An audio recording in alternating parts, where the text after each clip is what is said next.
नमस्कार विद्यार्थी मित्रांनो, हिस्ट्री बाय पवन सर या आपल्या यूट्यूब चॅनलवरती तुमच्या सर्वांचं स्वागत आहे। आत्ताच तुम्ही पेपर देऊन आलात। पेपर हा करंटचे प्रश्न सोडले तर बऱ्यापैकी पोरांना हा सोपा पेपर गेलेला आहे। करंटचे प्रश्न जरा वेगळे आले असं बऱ्याचशा मुलांचं म्हणणं। त्यामध्ये आपण सगळ्या विषयापैकी आपला इतिहास हा विषय आणि या इतिहास विषयाचं बघत असताना ज्या मुलांनी रेग्युलर क्लास केला त्यांचे तर प्रश्न बरोबर आलेले आहेतच, पण ज्यांनी वन डे बॅच केली त्यांनी मास्टर क्लास सिरीज केली असेल, काही लोकांनी यूट्यूबचे लेक्चर बघितले असतील, तर ह्या सगळ्या मुलांना सुद्धा बऱ्यापैकी 10 क्वेश्चन पैकी बऱ्यापैकी क्वेश्चन त्यांचे बरोबर आले आहेत। आपण जास्त वेळ न घेता आपण आजच्या ह्या संभाव्य उत्तर सिरीज उत्तरामधल्या या लेक्चर मधलं आजचा आपण हे लेक्चर बघूया। आणि आजचा आपला असणार हा सेट बी। लक्षात ठेवा, ह्या बी सेट मध्ये असलेले सुरुवातीचेच 10 प्रश्न होते। ह्या 10 प्रश्नाचे आपण संभाव्य उत्तर बघूया। हे उत्तर संभाव्य आहे तेवढं लक्षात ठेवा। आयोगाची 2-3 दिवसांनी आन्सर की येणार आहे, त्याच्यानंतर आयोग जे काय फायनल आन्सर देईल ते पण आपण त्याच्याबद्दल पण नंतर चर्चा करूया। ठीक आहे, तर सगळ्यात महत्त्वाचं जास्त वेळ न घेता आजचा आपला हा पहिला क्वेश्चन। तर पहिला क्वेश्चन 26 जुलै 1876 रोजी सुरेंद्रनाथ बॅनर्जी यांनी स्थापन केलेल्या इंडियन असोसिएशनचे पहिले सचिव कोण होते? पहिला तर टॉपिक समजून घ्या। हा टॉपिक म्हणजे संघटना या टॉपिकवर क्वेश्चन विचारलाय। काँग्रेसची स्थापना होण्याच्या अगोदर असलेल्या संघटना आणि त्या संघटनेमधली बंगाल प्रांतातल्या संघटनेमधली संघटना होती इंडियन असोसिएशन। त्याचं पहिलं सचिव विचारलेले आहेत, लक्षात ठेवा। तर खाली तुम्हाला 4 पर्याय दिलेत, त्यातलं 3 नंबर उत्तर आहे। आनंद मोहन बोस हे त्याचे पहिले काय होते? सचिव होते, लक्षात ठेवा। ठीक आहे, त्यामुळे 3 नंबर उत्तर असणं अपेक्षित आहे। आपल्या नोट्स मध्ये इंडियन असोसिएशन या टॉपिक मध्ये म्हणजे संघटना या टॉपिक मध्ये इंडियन असोसिएशन ही बंगाल प्रांतामध्ये स्थापन झालेली संघटना, ज्या संघटनेमध्ये तुम्हाला इथं पहिलं सचिव कोण होतं? आनंद मोहन बोस हे तुम्हाला आपल्या नोट्स मध्ये दिसेल सुद्धा, लक्षात ठेवा। बऱ्याचशा मुलांनी वन डे रिव्हिजनच्या नोट्स सुद्धा अभ्यास केल्या होत्या, त्याच्यामध्ये सुद्धा हा क्वेश्चन कव्हर होताना दिसतो। त्यामुळे आनंद मोहन बोस हे या प्रश्नाचं उत्तर असणं अपेक्षित आहे, लक्षात ठेवा। त्यानंतर पुढचा प्रश्न, खालीलपैकी नागपूरच्या कोणत्या राजाने आपल्या मृत्यूनंतरच्या वारसाची काहीच व्यवस्था न केल्याने कंपनी सरकारनं त्यांचं राज्य काय केलं? खालसा केलं, लक्षात ठेवा। तर या प्रश्नाचं उत्तर आहे राजा रघुजी तिसरे हे होते, ज्यांचा मृत्यू 1853 ला झाला होता आणि 1853 नंतर त्यांना पुढे वारस नव्हता, त्यामुळे सरकारनं ते राज्य काय केलं? खालसा केलं।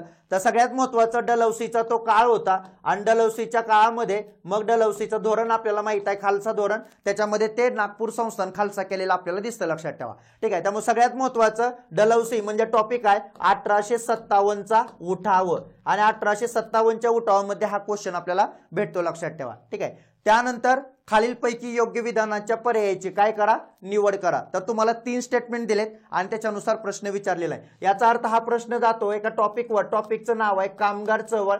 कामगार चळवळीवर आता 2 प्रश्न विचारलेले आहेत आयोगाने, लक्षात ठेवा, आणि प्रत्येक पेपरमध्ये क्वेश्चन असतात। त्यानंतर भारतातील पहिली सुती कापडाची गिरणी मुंबईमध्ये काय झाली? सुरू झाली, बरोबर। त्यानंतर पहिली तागाची गिरणी कुठं होती? रिश्रा या ठिकाणी होती, हे पण बरोबर। आणि भारतातील पहिली सुती कापड गिरणी कोणी काढली? कावतजी नानोभाई दावर यांनी। याचा अर्थ हे 3 विधानं काय आहेत? बरोबर आहेत, लक्षात ठेवा। आणि आपली कामगार चळवळीची नोट्स आहे, या कामगार चळवळीच्या नोट्स मध्ये हा सगळा कंटेंट तुम्हाला पाहायला भेटेल, लक्षात ठेवा। ज्यांच्याकडे नोट्स आहेत त्यांनी नंतर बघू शकता। त्यानंतर कोल्हापूर येथील 27व्या फलटण येथील हिंदी शिपायांनी खालीलपैकी कोणाच्या नेतृत्वाखाली 1857चं बंड केलं? तुम्हाला की पॉइंट माहिती पाहिजे। कोल्हापूर एकतर कोल्हापूर मधला क्वेश्चन आहे, त्यामुळे कोल्हापूरमध्ये क्वेश्चन तिथल्या भागावर विचारलेला आहे, पण समजा की पॉइंट इथं आहे की तुम्हाला 1857चा उठाव, मग 1857च्या उठावामध्ये तुम्हाला हे भेटणार, लक्षात ठेवा। आपल्या नोट्स मध्ये पण आहे। तर कोल्हापूरमध्ये नेतृत्व करणारे कोण होते? तर सगळ्यात महत्त्वाचं रामजी सिरसाट या व्यक्तीने तिथं नेतृत्व केलं होतं। ठीक आहे, नेतृत्व विचारलेलं आहे त्यामुळे ते नाव तिथं आपल्याला दिसतं। रंगूबापूजी गुप्ते साताऱ्याला होते, नानासाहेब पेशवाई सगळ्यात महत्त्वाचं कानपूरमध्ये होते, भीमानाईक खानदेशमध्ये होते, त्यामुळे उत्तर फक्त काय येणं अपेक्षित आहे? फक्त, लक्षात ठेवा। ठीक आहे, त्यामुळे कोल्हापूर मधलं 57च्या उठावाचं नेतृत्व विचारलंय, उत्तर रामजी सिरसाट यांचं दिसून येतं आपल्याला। ठीक आहे, त्यामुळे कोल्हापूर मधला उठाव नोट्स मध्ये आहे, तिथे तुम्हाला रामजी सिरसाट यांचं नाव सुद्धा दिसेल, त्यांनी त्या उठावाला काय दिलं होतं? नेतृत्व दिलं होतं। ठीक आहे, त्यानंतर झाशीची राणी म्हणजे सर्व बंडखोरांमधील एकमेव पुरुष होती, हे वाक्य कोणाचं आहे? आपण 1857च्या उठावावर हा प्रश्न जातो, लक्षात ठेवा। टॉपिक 1857चा उठाव। झाशी या ठिकाणी नेतृत्व करणारा व्यक्ती जो झाशीचं शौर्य बघून, राणी लक्ष्मीबाईचं यांचं शौर्य बघून त्यानं ते वाक्य म्हणलं होतं। आपण शिकवताना प्रत्येक वेळेस आपलं ते वाक्य तिथं येतं। ते वाक्य असं म्हणजे मला ह्या बंडवाल्यामध्ये एकमेव पुरुष दिसतो, ती म्हणजे फक्त राणी लक्ष्मीबाई, असं वाक्य ज्या व्यक्तीनं बोललं त्या व्यक्तीनं तिथं नेतृत्व केलं होतं, त्या व्यक्तीचं नाव फिरोज होतं, लक्षात ठेवा। आणि आपण हे शिकताना सुद्धा सांगतो। त्यामुळे 1857च्या उठावामध्ये राणी लक्ष्मीबाईंचा उठाव बघत असताना तिथं ती माहिती आपल्याला कव्हर होताना दिसते आणि आपण वर्गामध्ये पण हे सांगितलेलं बऱ्याचशा मुलांनी तुम्ही लिहून पण घेतला असेल, ठीक आहे। त्यामुळे 3 नंबर उत्तर आपल्याला सांगता येतं। त्यानंतर 27 जुलै 1889 मध्ये लंडन या ठिकाणी राष्ट्रीय काँग्रेसच्या ब्रिटिश इंडिया कमिटीची स्थापना झाली, त्यामध्ये कोणत्या व्यक्तीचा समावेश होता? आपण नेहमी सांगतो एखादं समिती असेल, संस्था असेल तर त्यातलं सदस्य व्यवस्थित करून जायचं ज्यांच्यावर परीक्षाला क्वेश्चन येतो, लक्षात ठेवा। आणि हा टॉपिक जातो भारतीय राष्ट्रीय काँग्रेस बघताना आपल्या नोट्समध्ये आपण भारतीय राष्ट्रीय काँग्रेस मवाळ गटाची कामगिरी बघतो आणि मवाळ गटांचं यश होतं की त्यांनी इंग्लंडमध्ये ब्रिटिश इंडिया समितीची स्थापना केली होती। तर त्या समितीमध्ये खालीलपैकी कोणकोणत्या सदस्यांचा समावेश होता हा क्वेश्चन आहे, लक्षात ठेवा। आता पहिलंच वाक्य बघा, फिलिप स्प्रॅट आणि ब्रेन ब्रॅडले हे लोक त्या समितीमध्ये नव्हते, कारण हे लोक कुठे होते तर मिरत कटकटला आहे, त्या मिरत कटकटल्यामध्ये ते नाव आहे, त्यामुळे हे नाव तिथं येणं अपेक्षित नाही, लक्षात ठेवा। कारण ते मिरत कटामधले लोक आहेत आणि हे लोक म्हणजे इंग्लंडमधलेच कम्युनिस्ट पार्टीचे नेते होते। त्यानंतर सर ॲलन ह्यूम डिग्बी हे होते, डिग्बी सचिव होते। दादाबाई नौरोजी ओमेचंद्र बॅनर्जी होते, कारण भारतीय नेते जे इंग्लंडमध्ये काम करणारे आहेत ते, त्यामुळे त्यांनी सुद्धा तिथं त्यांचं नाव आहे। वेडबंत्र अध्यक्ष होते, SWS केन पण होते, लक्षात ठेवा, ठीक आहे। म्हणजे याचं उत्तर अपेक्षित आहे ब, क आणि ड, लक्षात ठेवा। म्हणजे उत्तर तुम्हाला 4 नंबर सांगता येतं, ब, क, ड।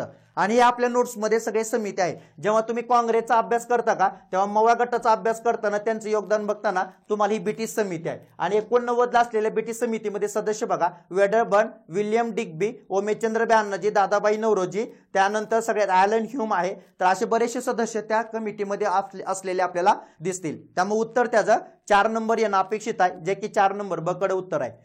त्यानंतर सगळ्यात महत्त्वाचे 1909 मध्ये कामगार हितवर्धक सभा बघा, परत प्रश्न आला कुठं कामगारांवर आणि तुम्हाला सांगितलेलं होतं, कारण कामगार हितवर्धक सभेचा सगळ्यात महत्त्वाचा विषय होता की त्यांनी कामगारांची पहिली परिषद मुंबईला भरवली होती। बऱ्याचशा लेक्चरमध्ये सांगितलेलं, तुम्ही नोट डाऊन पण केलेलं, कारण ती पहिली परिषद भरवली होती म्हणून प्रश्न येईल असं वाटायचं, पण इथं डायरेक्ट आयोगानं काय विचारलं, कामगार हितवर्धक सभा कोणत्या व्यक्तीने स्थापन केली? तर सगळ्यात महत्त्वाचे भिवाजी नरे, सीताराम बोरे, हरिश्चंद्र तालचेरकर हे 3 लोक कामगार हितवर्धक सभेमध्ये होते, लक्षात ठेवा। त्यामुळे अबड हे उत्तर अपेक्षित आहे, तर अबड उत्तर हे तुम्हाला 3 नंबर मध्ये दिसेल, लक्षात ठेवा, ठीक आहे। त्यामुळे कामगार वर्गामधला प्रश्न आपल्या नोट्स मध्ये दिसेल, कामगार हितवर्धक सभा 3 लोकांनी या कामगार संघटनेची काय केली स्थापना, आणि आपण सांगितलं होतं की पहिली परिषद भरवल्यामुळे प्रश्न विचारला जाईल, पण ह्या अँगलनं प्रश्न न येता डायरेक्ट त्या सभेमधले सदस्य विचारलेले आहेत, लक्षात ठेवा, ठीक आहे। त्यानंतर होम रूल म्हणजे काय? आता होम रूल चळवळीबद्दलचा क्वेश्चन आहे, आपली होम रूल चळवळीची नोट्स आहे आणि या होम रूल चळवळीच्या नोट्समध्ये तुम्हाला तिथं सगळ्यात शेवटी दिलेला आहे होम रूल म्हणजे काय, लक्षात ठेवा। होम रूल म्हणजे स्वराज्य प्राप्ती, होम रूल म्हणजे इंग्रजांच्या जोखंडातून मुक्त करणं, लक्षात ठेवा, आणि स्वराज्य मिळवणं हा होम रूलचा अर्थ आहे। त्यामुळे सगळ्यात महत्त्वाचं आपल्या देशाचा कारभार स्वतः बघणं, स्वराज्य प्राप्त करून घेणं, इंग्रजांच्या जोखंडातून मुक्त करणं, प्रतिकार करणं स्वशासनाचा हे येणार नाही, लक्षात ठेवा, ठीक आहे। स्वशासन मागणं, प्रतिकार करणं येणार नाही, प्रतिकार करणं म्हणजे विरोध करणं येतं त्याला, ठीक आहे। त्यामुळे ड ऑप्शन सोडला तर अ, ब आणि क हे या प्रश्नाचं काय उत्तर आहे, लक्षात ठेवा। त्यामुळे 3 नंबर हे उत्तर आपल्याला दिसून येतं। त्यानंतर सती पद्धतीबद्दल शास्त्राच्या संमतीने केलेला खून असं खालीलपैकी कोण म्हणलं? हा क्वेश्चन रिपीट झाला, आयोगाने हा क्वेश्चन अगोदर विचारलेला आहे, लक्षात ठेवा, ठीक आहे। त्यामुळे ह्याचं उत्तर आहे राजाराम मोहन राय यांचं स्टेटमेंट होतं सती पद्धतीबद्दल। सती पद्धत बघत असताना आपल्याला याचा तिथं विचार येतो, लक्षात ठेवा, ठीक आहे। त्यामुळे सती पद्धतीबद्दलचं वाक्य राजाराम मोहन राय यांचं वाक्य असलेलं आपल्याला दिसतं। त्यानंतर पुढील पैकी जोड्या लावा, नोट्समध्ये हे तुम्हाला सगळ्या समाजामध्ये दिलेलं आहे। आपण आता 100-200 वर्षाच्या घटना बघितल्या, त्यात पण या समाजाबद्दलची माहिती आहे, लक्षात ठेवा। प्रार्थना समाज 1867 ला होता, सत्यशोधक समाज 1873 ला होता, सार्वजनिक सभा 1870 ला होती, आर्य समाज 1875 ला होता। 3 नंबर इथं जोड्या लावायला डायरेक्ट क्वेश्चन आलेला आहे, ठीक आहे। डायरेक्ट इथं तुम्हाला इसवी सन दिले आणि सामाजिक धार्मिक सुधारणा चळवळ याच्यामधला हा क्वेश्चन आहे। पाठीमागचा क्वेश्चन सुद्धा सामाजिक धार्मिक सुधारणा चळवळीमध्ये येतो, लक्षात ठेवा, ठीक आहे। त्यामुळे 3 नंबर हे उत्तर इथं आपल्याला दिसून येतं। तर अशा पद्धतीने आपले हे 10 क्वेश्चन होते, या 10 क्वेश्चनचे आपण संभाव्य उत्तर बघितलेले आहेत। आयोगाची 2 दिवसामध्ये आन्सर येणार आहे, आपण नंतर पण ते प्रश्न क्रॉस चेक करून बघूया की आयोग काय उत्तर देतं। पेपर मधला इतिहास सेक्शन खूप सोपा गेला, सोपे क्वेश्चन आलेले, एरिया वाईज क्वेश्चन आलेले, जास्त न काय फापट पसरा न विचारता पॉईंट टू पॉईंट आयोगाने विचारलेलं आहे, लक्षात ठेवा। होप आहे की तुम्हाला पेपर सोपा गेला असेल। लवकरच भेटूया पुढची सिरीज घेऊन युट्यूबला, तोपर्यंत धन्यवाद।